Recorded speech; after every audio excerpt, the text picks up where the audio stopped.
ওম নমঃ শিৱায়। নমস্কাৰ বন্ধুসকল, পুনে এটা গুৰুত্বপূৰ্ণ ভিডিঅ'লৈ স্বাগতম জনাইছোঁ।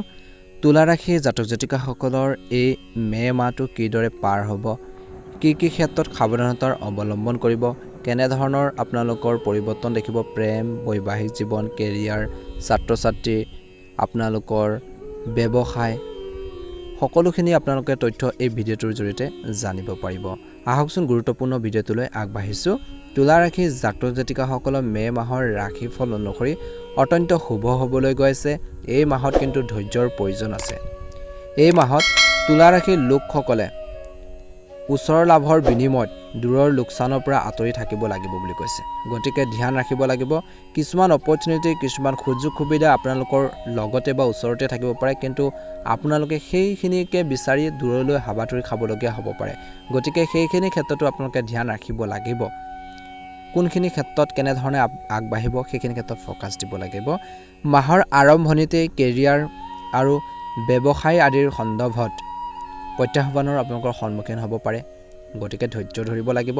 সমস্যা আহিবই, সমস্যাখিনি সমাধান কৰিবৰ বাবে আপুনি কিছুমান উপায় অৱলম্বন কৰিব লাগিব। এই সমস্যাত কৈছে যে আপোনালোকৰ গোপন শত্ৰুৰ, বিশেষকৈ শত্ৰুৱে আপোনালোকৰ কৰ্মৰ ক্ষেত্ৰত এক্টিভ হৈ থাকিব পাৰে বা সক্ৰিয় হৈ থাকিব পাৰে। সেয়ে আপোনালোকে নিজৰ কাম কাজখিনিৰ ক্ষেত্ৰত ধ্যান ৰাখিব লাগিব আৰু এই সমস্যাত আপোনাৰ গোপন শত্ৰুৰ পৰা নিজকে বচাই চলিবলৈ বাবে চেষ্টা কৰক। কিছুমান ব্যক্তি এনে পৰিস্থিতিত আপোনালোকৰ লগতে থাকিব, কিন্তু আপোনালোকৰ সদায় বেয়াটোৱে কামনা কৰে। গতিকে সেইসকল মানুহক চিনাক্ত কৰিব লাগিব, বুজি পাব লাগিব কোনে কেনেধৰণে আপোনালোকৰ লগত আছে। গতিকে ধ্যান ৰাখিব লাগিব। কিছু ব্যক্তি আপোনালোকৰ স্বাৰ্থ আদায় কৰাৰ বাবেও থাকিব পাৰে বুলি কৈছে। তুলা ৰাশিৰ লোকসকলে মে মাহৰ প্ৰথম ভাগত তেওঁলোকৰ শুভাকাংক্ষীৰ পৰা কম সহযোগিতা আৰু সমৰ্থন লাভ কৰিব বুলি কৈছে। গতিকে নিজৰ ওপৰত বিশ্বাস ৰাখিব লাগিব সম্পূৰ্ণ, যাৰ বাবে আপোনালোকৰ মনটো, অৰ্থাৎ তুলা ৰাশিৰ জাতক জাতিকাসকলৰ মনৰ ভিতৰত হতাশাৰ অনুভৱ হ'ব পাৰে। অৱশ্যে মাহৰ মাজভাগলৈকে পৰিস্থিতি আকৌ এবাৰ সলনি হ'ব বুলি কৈছে। আপোনালোকৰ মনত সাহস আহিব, কম্পিটিশ্যন ভাৱবোৰ আহিব, আগবাঢ়ি যাব পাৰিব। অৱশ্যে মাহৰ মাজভাগলৈকে আপোনালোকে সেইখিনি ক্ষেত্ৰত সফলো হ'ব বুলি কৈছে। এই সমস্যাত কৈছে যে আপোনালোকৰ কি লাগিব, সাহস লাগিব আৰু আপোনালোকৰ কঠোৰ পৰিশ্ৰমৰ বলত আপুনি জীৱনৰ প্ৰতিটো ক্ষেত্ৰতে অৰ্থাৎ উন্নত ফলাফল দি আগবাঢ়ি যাব বুলি কৈছে। অত্যন্ত শুভ দেখা পোৱা গৈছে। আপুনি দেখিব যে যিবোৰ বিষয়ৰ বাবে আপোনাক সমালোচনা কৰিছিল, সেইবোৰ বিষয়ত সফল ফলাফল পালে মানুহে আপোনাক প্ৰশংসা কৰিব আৰু সেইখিনি ক্ষেত্ৰত আপুনি নিজকে প্ৰাউড ফিল কৰিব বুলি কৈছে। অত্যন্ত শুভ দেখা পোৱা গৈছে, গৌৰৱ অনুভৱ কৰিব। মাহৰ মাজভাগত কেৰিয়াৰ বা ব্যৱসায়ৰ লগত জড়িত জন্মস্থানৰ পৰা আপোনালোকে আঁতৰি থাকিব লাগিব। যাত্ৰাটো উপভোগ্য বুলি প্ৰমাণিত হ'ব আৰু নতুন যোগাযোগৰ জন্ম দিব বুলি কৈছে। এই সময় ব্যৱসায়িক দৃষ্টিকোণৰ পৰা অনুকূল হ'বলৈ গৈছে। ব্যৱসায়ত আপুনি আকাংক্ষিত লাভ পাব, কিন্তু অংশীদাৰিত্বৰে যদি ব্যৱসায় কৰে তেওঁলোকৰ লগত অংশীদাৰিত্বৰে যদি ব্যৱসায় কৰিব বিচাৰে এই মাহত সকলো আপোনালোকে দিশ ক্লিয়াৰ কৰি ল'ব লাগিব। লেনদেন আপোনালোকে ক্লিয়াৰ, স্বচ্ছতা বজাই ৰাখিব লাগিব আৰু যিকোনো আপোনালোকে চুক্তি স্বাক্ষৰ কৰোঁতে সকলো এগ্ৰিমেণ্ট বা সকলো কথা বতৰাখিনি আপোনালোকে পৰিষ্কাৰ হৈ লওক বুলি কৈছে। নহ'লে শেষৰ ফাললৈ আপোনালোকৰ দুয়োজনৰ মাজত বা আপোনালোকৰ পাৰ্টনাৰশ্বিপত যদি ব্যৱসায় কৰে কাজিয়া পেচাল হ'ব পাৰে বা মিছ আণ্ডাৰষ্টেণ্ডিং বা ভুল বুজাবুজি হ'ব পাৰে। গতিকে ধ্যান ৰাখিব লাগিব। ব্যৱসায় সম্প্ৰসাৰণৰ পৰিকল্পনা সফল হ'ব। আপোনাৰ দৈনিক উপাৰ্জন বাঢ়িব। মাহৰ শেষৰ ফালে বিশেষকৈ লটাৰী আদিৰ জৰিয়তে ধন উপাৰ্জনৰ সুযোগ পাব পাৰে কিছু লোকে বুলি কৈছে। এই সময়ছোৱাত বা এই মাহত গৃহিণীসকলৰ বেছিভাগ সময় পূজা পাতলত কটাব বুলি কৈছে। ভগৱানৰ প্ৰতি আস্থা ভক্তি বৃদ্ধি পাব বুলি কৈছে। হঠাৎ কোনোবা তীৰ্থস্থানলৈ যোৱাৰ সম্ভাৱনা থাকিব, কোনোবা মন্দিৰ আদিলৈ যোৱাৰ আপোনালোকৰ সৌভাগ্য হ'ব পাৰে। সম্পৰ্কৰ দৃষ্টিকোণৰ পৰা এই মে মাহটো আপোনালোকৰ বাবে স্বাভাৱিক হ'বলৈ গৈ আছে।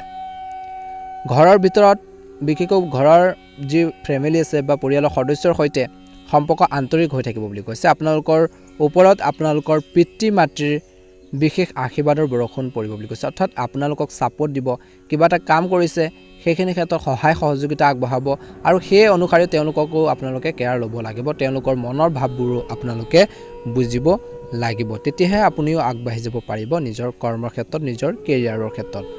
আপোনালোকৰ ওপৰত পিতৃ মাতৃৰ সদায় আপোনালোকৰ ছাপোৰ্ট থাকিব এই মাহত। প্ৰেমৰ সম্পৰ্কত সাৱধানে আগবাঢ়ক বুলি কৈছে। প্ৰেমৰ ক্ষেত্ৰত আপোনালোকে সাৱধানে আগবাঢ়িব লাগিব, চিন্তাশীলভাৱে আগবাঢ়িব লাগিব। কোনো খৰখেদা বা কোনো আপোনালোকৰ আৱেগিকভাৱে কোনো ধৰণৰ ডিচিশ্যন নল'ব। গতিকে ধ্যান ৰাখিব লাগিব আপোনালোকৰ প্ৰেমৰ সংগীক কোনো প্ৰতিশ্ৰুতিও নিদিব। এনে প্ৰতিশ্ৰুতি নিদিব যিটো ভৱিষ্যতে আপোনালোকৰ বাবে পূৰণ কৰাটো সম্ভৱ নহ'বও পাৰে। গতিকে কিছুমান প্ৰতিশ্ৰুতি দিয়াৰ আগতে আপোনালোকে আগতীয়াকৈ সেইখিনি চিন্তা কৰি লওক বুলি কৈছে। মাহৰ শেষৰ ফালে আপুনি আপোনালোকৰ জীৱনসংগীৰ স্বাস্থ্যৰ প্ৰতি অলপ চিন্তিত হ'ব। তেওঁলোকৰ হেল্থৰ কিছু অসুবিধা হ'ব পাৰে। গতিকে ধ্যান ৰাখিব। অৱশ্যে তথাপিও আপুনি আপোনালোকৰ স্বাস্থ্যৰ প্ৰতি আপোনালোকৰ নিজৰ স্বাস্থ্যৰ প্ৰতিও ধ্যান ৰাখিব লাগিব, যত্ন ল'ব লাগিব। মে মাহত যদি তুলা ৰাশিৰ লোকসকলে চাকৰি সলনি কৰিব বিচাৰিছে, কিবা এটা জব কৰি আছে, সেই জবটো সলনি কৰিব যদি বিচাৰে তেন্তে কৰিব পাৰে, কিন্তু চিন্তাশীলভাৱে আগবাঢ়িব লাগিব। শনি মহাৰাজ আপোনালোকৰ পঞ্চম ঘৰত ৰখা হ'ব, যাৰ বাবে এই মাহত আপুনি নতুন সুযোগ পাব পাৰে। নিবনুৱা লোকে চাকৰি পাব পাৰে, কিবা এটা কাম পাব পাৰে। এই মাহত আপোনালোকৰ কাম কেনেকৈ ভাল কৰিব পাৰি তাৰ ওপৰত বিশেষ যত্ন লওক বুলি কৈছে। এই মাহত কাৰো লগত কাজিয়া কৰাৰ পৰা বিৰত থাকক। যদি আপুনি ব্যৱসায় কৰে তেনেহ'লে আপুনি ডাঙৰ সফলতা লাভ কৰিব পাৰিব। আৰু গ্ৰাহকৰ পচন্দ অপচন্দ তেওঁলোকৰ মনৰ ভাৱবোৰো বুজিব লাগিব বুলি কৈছে। তুলা ৰাশিৰ লোকসকলৰ মে মাহৰ প্ৰাৰম্ভিক অংশটো অতি ভাল হ'ব, কিন্তু মাজ অংশৰ পৰা কিছু সমস্যা সৃষ্টি হ'ব পাৰে। স্বাস্থ্যৰ দৃষ্টিকোণৰ পৰা এই মাহটো অলপ দুৰ্বল যেনো লাগিব পাৰে। সেয়ে এই মাহত নিজৰ স্বাস্থ্য আৰু খাদ্যাভ্যাসৰ প্ৰতি বিশেষ যত্ন লোৱাটোৰ প্ৰয়োজন আছে বা যত্ন লওক। প্ৰাৰম্ভিক অংশত শত্ৰুৱে সমস্যাৰ সৃষ্টি কৰিব পাৰে, আৰু যিসকলে বেংকত ঋণ সম্পৰ্কীয় বিষয় চলি আছে তেওঁলোকে সেই বিষয়ৰ সন্দৰ্ভত বিশেষ সাৱধান হ'ব লাগে। বেংকৰ ফালৰ পৰা কিছু সমস্যা আহিব পাৰে। এই মাহত আপোনালোকৰ বাবে ঋণ লোৱাটো, যদি টকা পইচা যদি ক'ৰবাত ধাৰলৈ ল'ব বিচাৰিছে, ঋণ ল'ব বিচাৰিছে, এৰাই চলিলে ভাল হ'ব। যদি নল'লেও হয় সেইখিনি ক্ষেত্ৰত ধৈৰ্য ধৰক বুলি কৈছে। নহ'লে আপোনালোকৰ অভাৰ টকা পইচা লৈ আপোনালোকৰ মানসিক চাপ বৃদ্ধি পাব পাৰে। গতিকে ধ্যান ৰাখক। লগতে ঋণৰ লেনদেনৰ পৰা আপোনালোকে আঁতৰি থাকক পৰাপক্ষত। গতিকে সাৱধানে আগবাঢ়ক বুলি কৈছে টকা পইচাৰ লেনদেনৰ ক্ষেত্ৰত। আপোনালোকৰ বন্ধু বান্ধৱীৰ ভাই ভনীৰ লগত কিছু অসন্মতি হ'ব পাৰে বুলি কৈছে।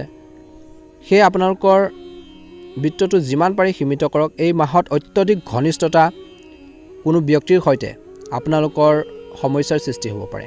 গতিকে সেইখিনি ক্ষেত্ৰতো ধ্যান ৰাখিব লাগিব। মধ্য আৰু শেষ অংশৰ ক্ষেত্ৰত এই মাহৰ মাজৰ ভাগছোৱাত আৰু শেষৰ ফাললৈ বিশেষকৈ ক'তো টকা পইচা বিনিয়োগ তৎক্ষণাত নকৰিব, চিন্তাশীলভাৱে কৰক বুলি কৈছে, কাৰণ হঠাতে আৰ্থিক লোকচান হ'ব পাৰে। গতিকে ধ্যান ৰাখিব লাগিব।